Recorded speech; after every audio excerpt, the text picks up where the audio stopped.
Le voyage d'été.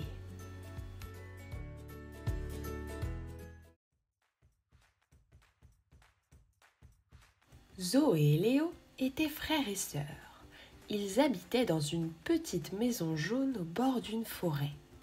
Ce matin-là, ils se réveillèrent en même temps avec un grand sourire. C'était le dernier jour d'école. Dans leur cartable, il n'y avait plus de devoirs, seulement des dessins, des petits mots de leurs amis et des souvenirs de l'année écoulée. Léo, tu te rends compte? Ce soir, c'est les vacances, dit Zoé en sautillant. On va faire quoi cet été? Demanda Léo. J'ai envie de tout découvrir, la mer, la montagne, les animaux, tout. Leur maman entra dans la chambre avec un grand sourire. Ça tombe bien, mes chéris, j'ai une surprise pour vous. Préparez vos valises, on part demain matin. Le lendemain, sur le parking de la maison, les enfants découvrirent un vieux van aux couleurs arc-en-ciel. C'est notre moyen de transport pour l'été, annonça leur maman. Mais ce n'est pas n'importe quel van, c'est un van un peu magique. Le van s'appelait Gustave. Il pouvait parler, voler et surtout, il connaissait tous les endroits merveilleux du monde. Bonjour les petits, je suis Gustave. Je vais vous faire vivre le plus bel été de votre vie. Zo et Léo n'en revenaient pas. Ils montèrent à bord, attachèrent leur ceinture et Gustave démarra avec un petit pouf magique. Le van les emmena d'abord sur une île cachée au milieu de l'océan. Là-bas, la plage était recouverte de coquillages dorés. Quand on les approchait de l'oreille, ils chantaient. Zoé trouva un coquillage bleu qui chantait des berceuses. Léo en trouva un orange qui chantait des chansons rigolotes. Mais il y avait un grand coquillage doré tout au fond de la plage, que personne n'osait approcher. La légende disait qu'il ne chantait que pour les enfants au grand cœur. Zo et Léo s'en approchèrent, le coquillage s'ouvrit et une mélodie douce et magique s'éleva dans l'air. Toute la plage se mit à danser doucement.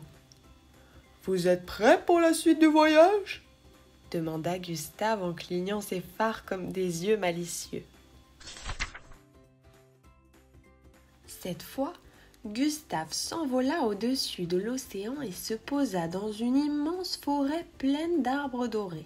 « Ici, expliqua Gustave, les animaux aussi prennent des vacances. » Les enfants virent un cerf qui lisait un livre au bord d'un ruisseau, des lapins qui faisaient un pique-nique, un hibou qui faisait du yoga sur une branche et même un ours brun qui faisait une sieste dans un hamac.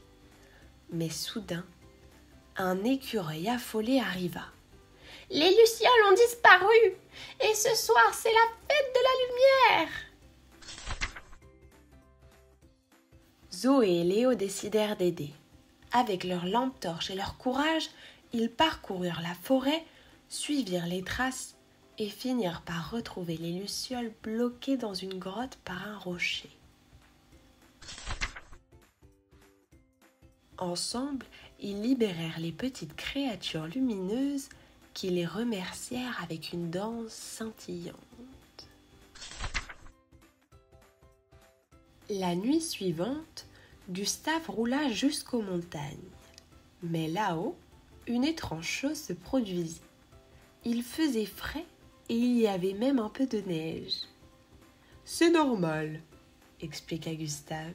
« Ici, c'est la montagne de l'été éternel.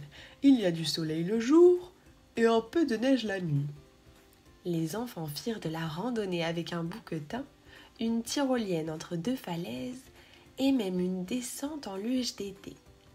C'est trop génial! Cria Léo. Mais soudain, le ciel se couvrit de nuages violets. Une tempête magique approchait. « Il faut rentrer dans le van, vite !» dit Gustave. Ils roulèrent à toute vitesse et juste avant que la tempête ne les rattrape, Gustave activa son sortilège de protection. La montagne fut sauve et les enfants aussi. Après la montagne, Gustave les conduisit dans une ville où c'était tous les jours les vacances. Il y avait des manèges partout, des glaces géantes, des piscines au milieu des rues, des spectacles de magie à tous les coins de rue. Mais très vite, les enfants sentirent quelque chose d'étrange. « Je crois que je m'ennuie, » dit Zoé. « Moi aussi, » avoua Léo. « Il n'y a plus de surprise ici. Chaque jour est pareil. »